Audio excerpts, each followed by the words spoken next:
Ya, sebelum kita lanjutkan berdialog, kita akan hadirkan dulu informasi ini mengenai halal bihalal dari para pasangan calon presiden dan wakil presiden.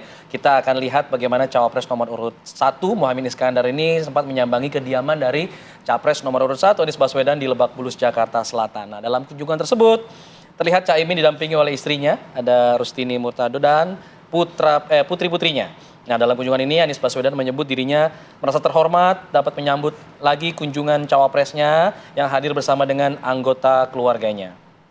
Mantan Gubernur Jakarta ini juga berharap tradisi silaturahmi dapat berlanjut ke depannya. Dalam pertemuan tersebut juga ia turut mengapresiasi kinerja dari tim hukum nasional Timas Amin dalam upaya PHPU di MK. Senada dengan harapan Anies, cawapres nomor urut 1, Muhaimin Iskandar juga berharap tali silaturahim dapat terus terjaga dalam halal bihalal seperti yang berlangsung pada hari Selasa kemarin. Silaturahmi singkat ini berlangsung kurang lebih 1 jam lamanya sebelum akhirnya rombongan keluarga Caimin pergi meninggalkan kediaman Anies menumpangi 1 unit mobil berwarna hitam.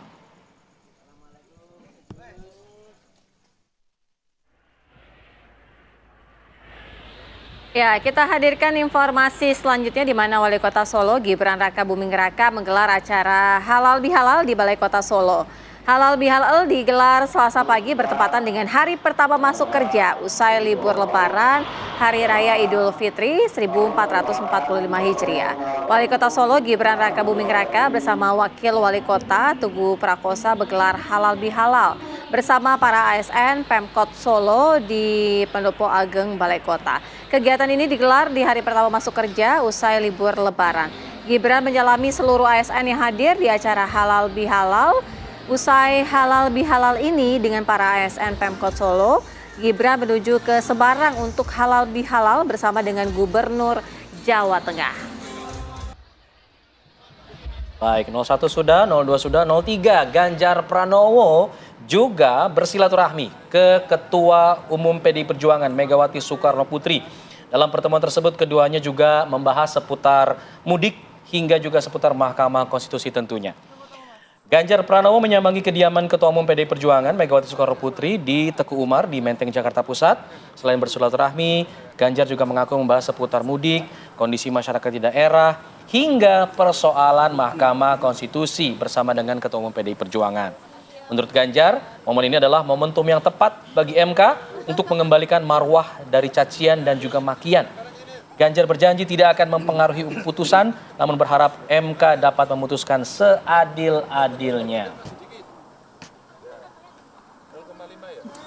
Baik, saya ingin kembali ke Bang Vincentius untuk menanggapi apa yang tadi kita sudah sempat dialogkan. Yeah. Tadi katanya 01 tetap optimistis, ada hal-hal baru, ada terobosan-terobosan baru dari hakim. Lalu kemudian tapi kalau bicara masalah putusan, semua akan kembali ke Undang-Undang MK. Balik lagi ke soal sengketa, soal perolehan suara. Jadi apapun yang sudah diberikan oleh hakim sebelumnya, ya ujung-ujungnya pasti akan perolehan suara juga.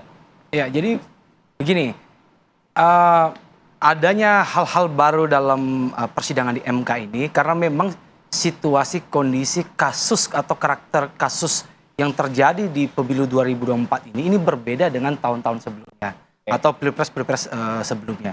Ini ada satu keunikan khusus ya, yang memang tidak pernah terjadi.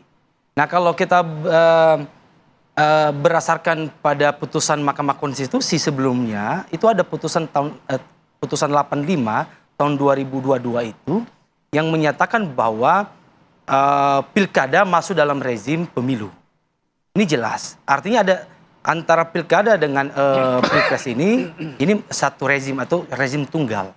Nah, kalau kita berbasis itu, maka ada putusan-putusan Mahkamah Konstitusi yang pernah mendiskualifikasi pemenang pilkada. Itu diakibatkan karena berkaitan dengan hal prosedural, ya, itu berkaitan dengan administrasi.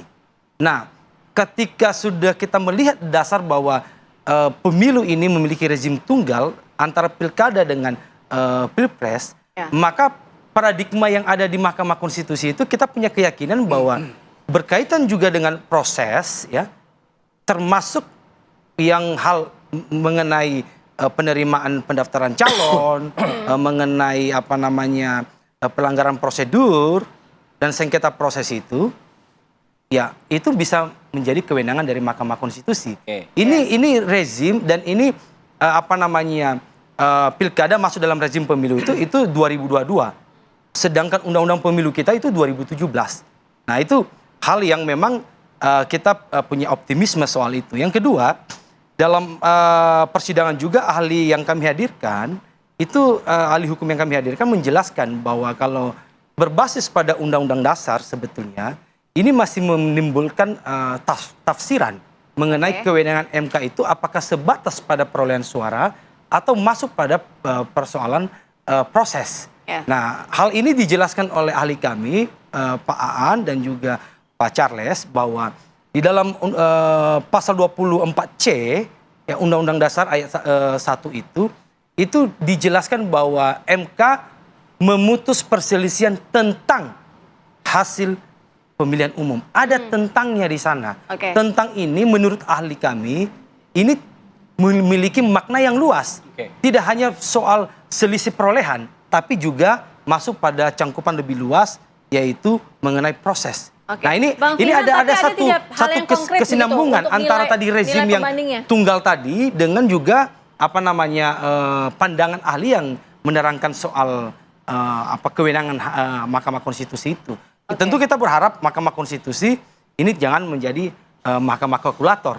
Dan ini juga isu ini sudah berulang kali waktu sengketa di 2019 yang juga itu disuarakan oleh siapa? Ya Pak Prabowo juga menyuarakan hal berkaitan dengan itu. Jadi kalau kami dengan hal baru yang ada dalam persidangan untuk menjawab tantangan persoalan atau kasus baru dalam pemilu 2024 ini, ya kita optimis ini bisa didengarkan, bisa dipertimbangkan dan bisa dikabulkan oleh majelis hakim.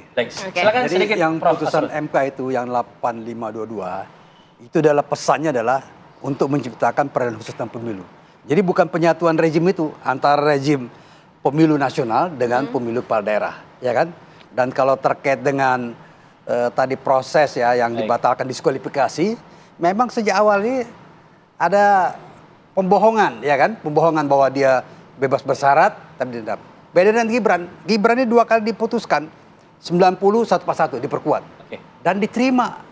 Ini jadi beda dengan yang penyeludupan hukum itu, Pak. Jadi beda ini. Jadi statusnya beda.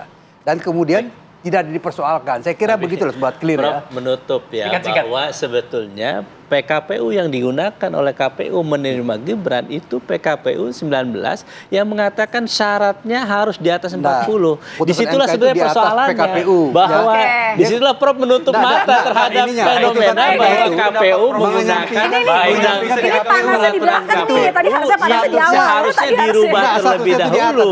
Itu persoalannya. Ketika KPU tidak melakukan perubahan, disitulah Aki Pagi selanjutnya ya. Terima kasih Bapak-Bapak ya. Selanjutnya ya esok hari. Harusnya panasnya di awal tadi nih. Ini kebiasaan talk show begini nih. Panasnya di terakhir. Tapi terima kasih Bapak-Bapak, Prof. Terima kasih Kang Pipin, Mas Fahri dan juga Mas Vincentius sudah bergabung di Apa Kabar Indonesia Pagi. Kita akan tunggu nanti tanggal 22 seperti apa ya.